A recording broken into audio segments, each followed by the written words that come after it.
নিজের মানুষদের নিজের হাতে কোনো কিছু করে খাওয়ানোর মজাটাই কিন্তু আলাদা।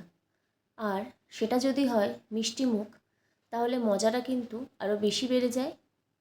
আজকে একটা মিষ্টি রেসিপি শেয়ার করব আপনাদের সাথে। কালো জাম, যেটা আমরা কম বেশি সবাই কিন্তু খেতে খুব ভালোবাসি। প্রথমেই তার জন্য এখানে আমি একটা বাটি নিয়েছি।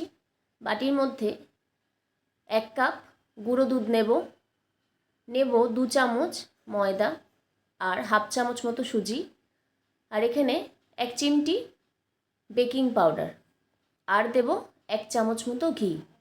খুব ভালো করে সব কিছু একসাথে প্রথমে মিশিয়ে নেব। এরপর অল্প অল্প করে দুধ দেব আর মেখে নেব মিশ্রণটাকে। দুধ যেটা ব্যবহার করছি সেটা কিন্তু রুম টেম্পারেচারে। আচ্ছা, ডোয়ের মধ্যে একটু ফুড কালার অ্যাড করছি আমি। আপনারা চাইলে এটা কিন্তু নাও ব্যবহার করতে পারেন, তবে দেখতে ভালো লাগবে, তাই জন্য আমি ব্যবহার করেছি। দুধ আর ফুড কালার দিয়ে আমি মিশ্রণটাকে কিন্তু মেখে নিয়েছি ভালো করে। এই রকম একটু চ্যাটচ্যাটে টাইপের মাখতে হবে, বা মাখাটা কিন্তু এরকম চ্যাটচ্যাটেই হবে। এরপর হাতে একটু ঘি লাগিয়ে একটু ছোট ছোট করে বলের আকারে গড়ে নিয়ে তারপরে এরকম লম্বা করে শেপ দিয়ে নিচ্ছি। আপনারা চাইলে কিন্তু গোলও করতে পারেন। আমি একটু লম্বা লম্বা করেছি, তবে হাতের মধ্যে খুব ভালো করে এরকম করে কিন্তু গাটা মসৃণ করে দিতে হবে, যাতে কোনো রকম ফাটল না থাকে, নাহলে ভাজতে গিয়ে কিন্তু ফেটে যেতে পারে। সবকটা গড়ে ঢাকা দিয়ে রেখে দেব অন্যদিকে। এবার করব চিনির শিরাটা। এখানে আমি 2 কাপ জল আর 1 কাপ চিনি ব্যবহার করেছি, সাথে 2টো এলাচ দিয়ে দিচ্ছি। কালো জামের যে চিনির শিরাটা সেটা কিন্তু খুব পাতলা হয়, তাই জন্য এই পরিমাণটা আমি ব্যবহার করেছি। চিনির শিরাটা ফুটে আসলে আমি ফ্লেমটাকে কমিয়ে রেখে দেবো গ্যাসের ওপরেই, যাতে গরম থাকে। অন্যদিকে তেলটা গরম বসিয়ে দিয়েছিলাম, তবে ফ্লেমটা কিন্তু একদম আমি কমিয়েই রেখেছিলাম। তারপর একটা একটা করে তেলের মধ্যে ছেড়ে দিয়েছি মিষ্টিগুলোকে। প্রথমে একদমই নাড়াচাড়া করব না, হালকা করে শুধু খুন্তিটা ঘুরিয়ে তেলটাকে একটু নাড়িয়ে নেব। এইগুলো কিন্তু উপরে নিজে থেকেই ভেসে উঠবে, আপনারা বুঝতে পারবেন। একটা একটা করে কিন্তু একটু পরে নিজে থেকেই সবকটা উপরে উঠে এসেছে। এরপর একটু তেলের মধ্যে নাড়াচাড়া করে নেব, আর ফ্লেমটাকে একদম কমিয়ে রেখেই কিন্তু মিষ্টিগুলোকে ভালো করে ভেজে নিতে হবে। কালো জাম, তাই জন্য কালারটা একটু কালোই হবে। উল্টে পাল্টে ভালো করে মিষ্টিগুলোকে একটু কালচে টাইপের করে ভেজে নিচ্ছি এখানে।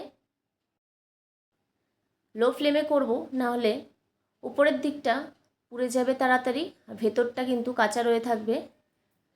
খুব ভালো করে কম আঁচে এদিক ওদিক ভেজে নিয়ে মিষ্টিগুলোকে একই কালার এসে গেলে আমি তুলে নেব, তেলটা ভালো মতো ঝরিয়ে।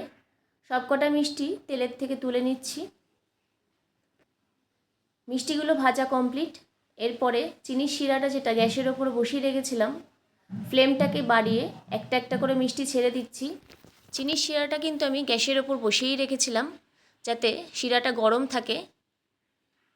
তারপর এদিকে আমি মিষ্টিগুলোকে ভেজে নিচ্ছি। এরপর ভাজা হয়ে গেলে একটা একটা করে মিষ্টি চিনির শিরায় দিয়ে ঢেকে 5 মিনিট রেখে দেব। 5 মিনিট পর ঢাকাটা খুলে এরকম খুন্তির সাহায্যে চেপে চেপে মিষ্টিগুলোকে একটু ডুবিয়ে আবারও 5 মিনিট মতো ঢেকে রাখবো। 5 মিনিট করে আমি 10 মিনিট করে নিয়েছি। এরপর গ্যাসের ফ্লেমটা অফ করে দেব, দিয়ে মিষ্টিগুলোকে 1 ঘন্টা রসের মধ্যে রেখে দিতে হবে। তাহলে কিন্তু খুব ভালো মতো মিষ্টিগুলোর ভেতরে রস ঢুকে যাবে। দেখুন রসের মধ্যে মিষ্টিগুলো কত বড় বড় হয়ে গেছে। সবকটা মিষ্টি রসের থেকে আমি নামিয়ে নিচ্ছি। এরপর একটা প্লেটে সাজিয়ে দিয়েছি। এরপর এরকমভাবেই খান, বা ফ্রিজে রেখে ঠান্ডা করে। তার জন্য অবশ্যই বাড়িতে রেসিপিটি ট্রাই করতে হবে। আর কেটে দেখাচ্ছি কতটা নরম, দেখুন একটু ছুরি ধরতেই কিন্তু কেটে গেল। আর কতটা রসালো হয়েছে সেটা তো আপনারা বুঝতেই পেরেছেন। অবশ্যই বাড়িতে বানান, সকলকে খাওয়ান। আর কেমন লাগলো রেসিপিটি জানাবেন। ভালো লাগলে লাইক, শেয়ার এবং সাবস্ক্রাইব করে যাবেন। নমস্কার।